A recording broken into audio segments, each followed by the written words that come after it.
Assalamualaikum warahmatullahi wabarakatuh. Selamat siang. Kami dari kelompok 8 Akuntansi Keuangan Lanjutan 2 akan mempresentasikan mengenai pelaporan keuangan interim. Sebelumnya, perkenalkan, nama saya Niken Prasetyawati, NPM 13, dan teman saya Fitrah Aisyah Awahah, NPM 46, dan Regina Trisnasari, NPM 86. Langsung saja kita mulai presentasinya. Pelaporan keuangan interim. Laporan keuangan interim atau Interim Financial Report yang mencakup periode waktu kurang dari 1 tahun, menyediakan informasi tepat waktu mengenai kemajuan entitas sepanjang tahun tersebut. Otoritas Jasa Keuangan atau OJK mengharuskan kepada perusahaan publik untuk menyerahkan laporan keuangan reguler, baik tahunan maupun tengah tahunan. Selain itu, Bursa Efek Indonesia atau BEI mewajibkan seluruh perusahaan yang terdaftar di Bursa Efek untuk menyerahkan laporan keuangan setiap kuartal. Format laporan keuangan interim. Yang pertama, laporan posisi keuangan ringkas. Yang kedua, laporan laba rugi dan penghasilan komprehensif lain ringkas, baik digabung maupun dipisah. Yang ketiga, laporan perubahan ekuitas ringkas. Yang keempat, laporan arus kas ringkas. Dan yang kelima, catatan penjelasan tertentu. PSAK 3 menyatakan bahwa entitas bisa mengumumkan baik laporan keuangan lengkap ataupun laporan keuangan ringkas pada laporan keuangan interimnya. Namun, OJK menyatakan bahwa entitas harus mengumumkan laporan keuangan yang lengkap. Permasalahan akuntansi. Sebagian besar persoalan tersebut berpusat pada konsep akuntansi periodisasi dan pembagian periode tahunan ke dalam periode interim. DSAK telah menerbitkan PSAK 3 mengenai laporan keuangan interim. Standar ini memecahkan sebagian permasalahan akuntansi substantif yang terkait dengan laporan interim. Kurangnya pedoman yang ditetapkan menimbulkan eksperimen dengan berbagai alokasi biaya antar periode, menghasilkan pola yang tidak realistis pada laba rugi per kuartal. DSAK kemudian merevisi PSAK 3 dengan mengadopsi POS 34 Interim Financial Reporting tahun 2014. Pandangan diskrit versus pandangan integral dari pelaporan interim. Teori diskrit pelaporan interim memandang setiap periode interim sebagai periode akuntansi dasar yang harus dievaluasi seakan-akan periode tersebut merupakan periode akuntansi tahunan. Teori integral pelaporan interim memandang periode interim sebagai bagian dari periode tahunan. Pengaturan akuntansi tentang pelaporan interim. PSAK 3 menstandarisasi penyusunan dan pelaporan pada laporan interim laba rugi komprehensif interim. Pengaturan tersebut mendefinisikan elemen laba rugi dan pengukuran biaya atas dasar interim. Standar pelaporan untuk pelaporan interim laba rugi komprehensif. Bentuk laporan interim laba rugi komprehensif sama dengan bentuk laporan laba rugi komprehensif tahunan. Poin pertama, pendapatan. Pendapatan harus diakui dan dilaporkan pada periode diperolehnya dan tidak dapat ditangguhkan ke periode lain untuk menyajikan arus pendapatan yang lebih stabil. Poin kedua, beban pokok penjualan dan persediaan. PSAK memperbolehkan modifikasi praktis atas aturan umum sebagai berikut. Menggunakan estimasi tingkat laba bruto, penilaian yang terendah antara biaya perolehan dan nilai realisasi neto, dan yang terakhir sistem biaya standar. Selanjutnya yaitu ilustrasi penurunan nilai pasar dan pemulihan. Contoh berikut mengilustrasikan penggunaan metode yang terendah antara biaya perolehan dan NRV untuk laporan interim. 1. Pada awal tahun fiskal, PT Induk memiliki persediaan sebanyak 10.000 unit dengan biaya FIFO sebesar 10.000 unit, Rp10.000 per unit. Yang kedua, tidak ada pembelian tambahan selama tahun berjalan. Yang ketiga, penjualan dan nilai realisasi neto pada akhir kuartal selama tahun fiskal sebagai berikut.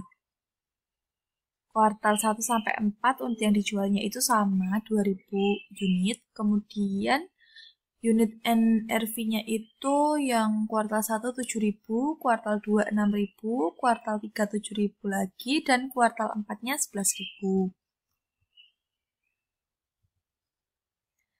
Nah, PT Induk ini tidak yakin mengenai penyebab turunnya NRV dan menganggapnya akan menjadi permanen. Karena itu, perusahaan mengakui penurunan tersebut dalam kuartal terjadinya.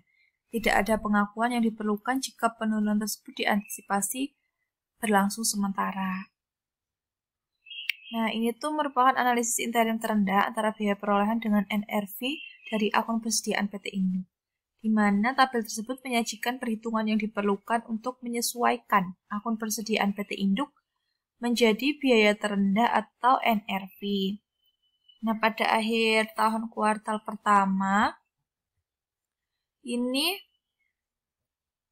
terjadi penurunan 24 juta dan kerugian diakui pada laporan interim laba rugi 24 juta ini. Kemudian banyak perusahaan itu melaporkan penurunan tersebut sebagai bagian dari beban pokok penjualan karena kejadian tersebut terkait dengan persediaan. Nah, pada akhir tahun kuartal kedua diperlukan penurunan persediaan sehingga persediaan akhirnya itu sebesar 6 juta, mengalami penurunan sebesar 6 juta. Kemudian di kuartal ketiga itu ada pemulihan kerugian sebesar 4 juta. Dari unitnya 4.000 dikalikan harga per unitnya 1.000, dan kuartal keempat ini juga mengalami pemulihan sebesar 6 juta rupiah. Perlu diingat bahwa pemulihan kerugian atau penilaian ini yang diakui pada kuartal sebelumnya. Jadi pada kuartal 4 ini kan NRV-nya kan sebesar 11.000, lebih tinggi 1.000 dibandingkan dengan biaya perolehan awalnya itu 10.000 kan. Nah, pemulihan kerugiannya itu jadinya 6 juta. Nah, atas persediaan akhir kuartal keempat dari 2.000 unit diakui untuk membuat penilaian persediaan dari 7.000 per unit menjadi biaya perolehannya itu 10.000 per unit. Nah, perlu diingat bahwa persediaan mungkin tidak akan dinilai melebihi biaya perolehannya.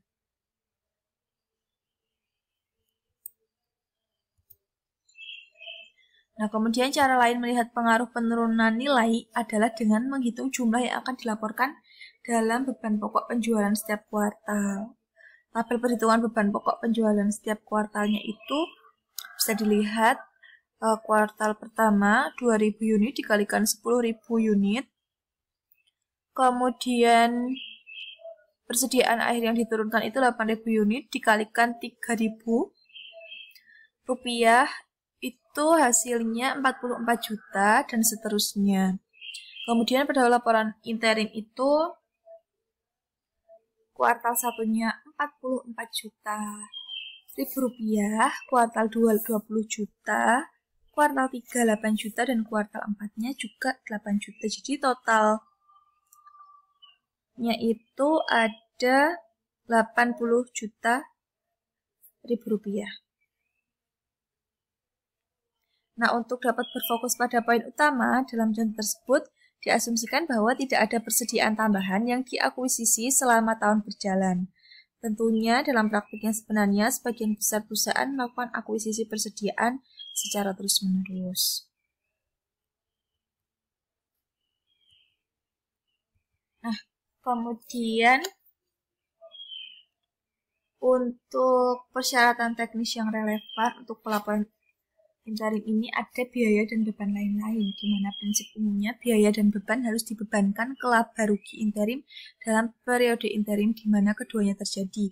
Biaya dan beban lain selain biaya produk harus dibebankan dengan dasar yang sama seperti periode tahunan, namun beberapa biaya dan beban itu dialokasikan di antara periode interim berdasarkan estimasi waktu yang digunakan, manfaat yang diterima, atau aktivitas dari periode interim tersebut sebagai bagian dari estimasi jumlah untuk tahun fiskal penuh. Deskripsi berikut mengilustrasikan saat pengeluaran bisa ditangguhkan dan dialokasikan ke beberapa periode interim. Yang pertama, beberapa perusahaan memfokuskan pada perbaikan peralatan yang besar dalam satu waktu pada satu periode interim. Kemudian yang kedua, pajak properti itu harus ditangguhkan atau diakruk pada setiap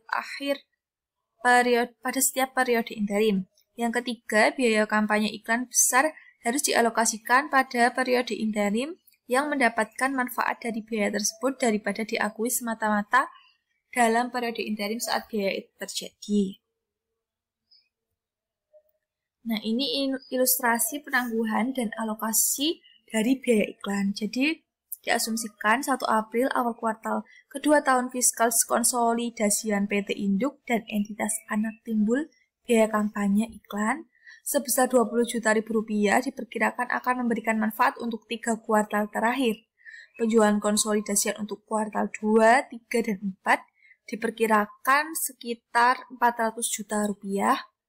Nah, dalam kasus ini PT Induk menentukan bahwa kampanye iklan tidak memberikan manfaat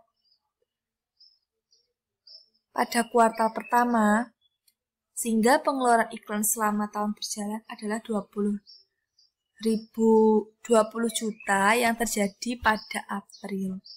Nah, akuntansi untuk biaya iklan yang memberikan manfaat lebih dari satu periode interim itu tanggal 1 April untuk saldo dalam iklan dibayar di muka itu ada 20 juta. Kemudian pada kuartal keduanya, penjualan kuartalnya kan 100 juta. Kemudian beban iklannya itu 5 juta. Dan iklan dibayar di muka dikredit 5 juta. Jadi saldo dalam iklan dibayar di mukanya itu 20 juta minus 5 juta jadi 15 juta. Nah, 5 juta ini didapat dari penjualan dibagi dengan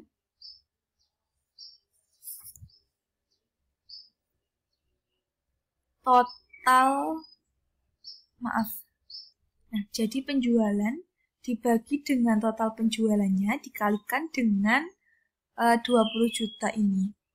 Nah, hasilnya itu 5 juta dan seterusnya. Sehingga total penjualannya itu 400, beban iklannya 20 juta, dan iklan dibayar di mukanya 20 juta. Sehingga saldo dalam iklan dibayar di muka pada akhir Desember itu Rp0. Yang pertama ada akuntansi untuk pajak penghasilan dalam periode interim. Perhitungan pajak penghasilan interim ini menimbulkan suatu permasalahan khusus bagi akuntan karena beban pajak yang sebenarnya dihitung berdasarkan penghasilan untuk keseluruhan tahun buku. Selain itu, perbedaan temporer antara akuntansi pajak dan akuntansi babu mengharuskan pengakuan pajak tangguhan. Perbedaan antara laba akuntansi dan laba kena pajak. Perbedaan antara jumlah laba operasi yang dihitung untuk tujuan laporan keuangan dan untuk tujuan pajak merupakan hal yang normal. Kedua hal tersebut telah dijelaskan pada PSAK 46 tentang pajak penghasilan. Kemudian kategori pertama sering disebut perbedaan sebagai perbedaan permanen atau perbedaan non-temporer. Perbedaan permanen tidak dimasukkan dalam menentukan jumlah laba kena pajak untuk satu periode. Contoh dari perbedaan permanen adalah yang pertama ada premi asuransi jiwa yang dibayar oleh perusahaan berdasarkan kebijakan eksekutif untuk perusahaan yang merupakan penerima dana.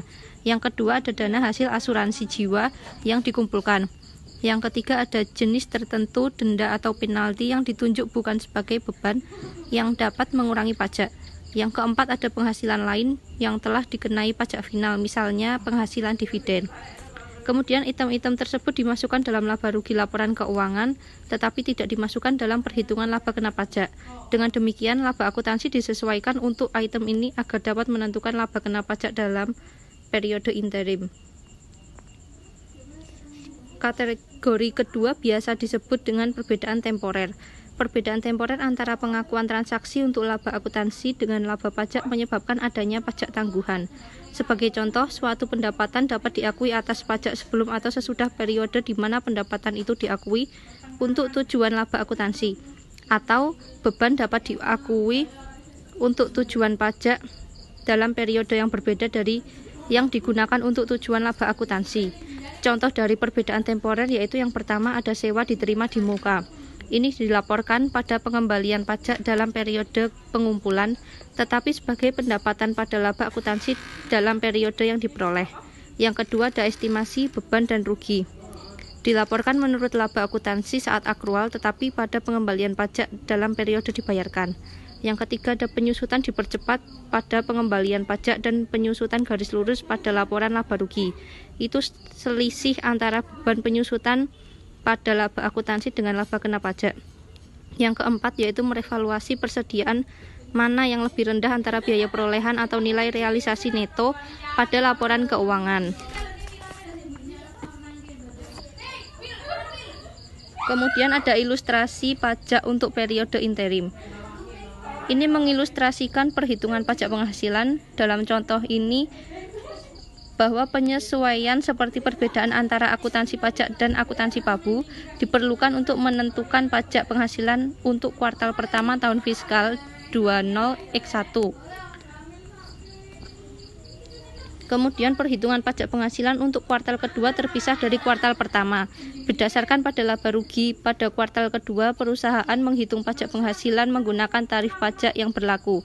Asumsikan bahwa PT induk dan entitas anaknya melaporkan laba kena pajak sebesar Rp250 juta dan beban pajak sebesar Rp57.500.000 pada laporan laba rugi konsolidasian kuartal kedua. Kemudian ada figur 13.9 yaitu perhitungan pajak penghasilan untuk periode interim. Di sini laba rugi dari operasi yang dilanjutkan ada Rp225 juta, kemudian penyesuaian untuk perbedaan permanen ada ditambah premi untuk asuransi jiwa pegawai kunci sebesar Rp2 juta, kemudian dikurangi penyingkiran dividen yang diterima telah dikenai pajak final sebanyak Rp27 juta. Kemudian laba kena pajaknya yaitu ada Rp200 juta. Kemudian setelah perhitungan pajak penghasilan, maka pajak penghasilan ada Rp42.500.000. Selanjutnya perubahan akuntansi dalam periode interim. Pada PSAK 25 tentang kebijakan akuntansi, perubahan estimasi akuntansi dan kesalahan menyebutkan perubahan akuntansi dalam ketiga kategori, yaitu yang pertama perubahan kebijakan akuntansi, yang kedua perubahan estimasi akuntansi, dan yang ketiga ada kesalahan periode sebelumnya. Yang pertama yaitu perubahan kebijakan akuntansi. Ini penerapan retrospektif. Perubahan dalam kebijakan akuntansi dapat dilakukan oleh sebuah entitas hanya jika perubahan tersebut disyaratkan oleh suatu PSAK atau menghasilkan laporan keuangan yang masih handal dan lebih relevan tentang dampak transaksi, peristiwa, atau kondisi pada laporan posisi keuangan, kinerja keuangan, atau arus kas entitas. Setiap dampak langsung dari perubahan kebijakan akuntansi termasuk efek yang berkaitan dengan pajak dimasukkan dalam penerapan retrospektif pada periode sebelumnya. Yang kedua ada penerapan retrospektif. Ini perubahan kebijakan akuntansi akan langsung berpengaruh pada aset atau liabilitas. Pengaruh tidak langsung adalah pada kas atau aset lancar pada masa yang akan datang akibat dari perubahan kebijakan akuntansi. Pengaruh tidak langsung ini dilaporkan pada periode perubahan itu terjadi. Laporan posisi keuangan yang telah disesuaikan untuk mencerminkan penerapan retrospektif dari kebijakan akuntansi baru harus disajikan pada periode yang paling cepat setelah penerapan prinsip baru. Penerapan retrospektif adalah penerapan kebijakan akuntansi baru untuk transaksi, peristiwa, dan kondisi lain seolah kebijakan tersebut telah ditetapkan. Kemudian perubahan estimasi akuntansi. Perubahan estimasi akuntansi merupakan hasil informasi baru yang telah tersedia untuk entitas. Perubahan ini akan dilaporkan hanya berdasarkan saat ini dan prospektif. Penerapan prospektif adalah suatu penerapan kebijakan akuntansi baru untuk transaksi, peristiwa lain yang terjadi setelah tanggal perubahan kebijakan tersebut dan estimasi akuntansi pada periode berjalan dan periode pendatang yang diperbarui tersebut. Yang terakhir yaitu kesalahan. Standar yang berlaku menyatakan bahwa sebuah koreksi atas kesalahan dalam laporan keuangan yang sebelumnya bukanlah perubahan estimasi akuntansi dan entitas harus menyajikan laporan keuangan yang telah disajikan sebelumnya untuk mengoreksi kesalahan karena kesalahan tersebut mungkin berhubungan dengan jumlah periode masa lalu yang dilaporkan. PSAK 25 mensyaratkan bahwa kesalahan yang telah dikoreksi secara retrospektif pada laporan keuangan langkah pertama yang diterbitkan setelah ditemukannya kesalahan dengan A. Menyajikan kembali jumlah komparatif untuk periode sebelumnya yang disajikan di mana kesalahan terjadi, atau B. Jika kesalahan terjadi sebelum periode sajian paling awal, maka menyajikan kembali saldo awal aset, liabilitas, dan ekuitas untuk periode sebelumnya sajian paling awal. Sekian presentasi dari kelompok kami. Apabila terdapat kesalahan, kami mohon maaf sebesar-besarnya. Wassalamualaikum warahmatullahi wabarakatuh. Terima kasih.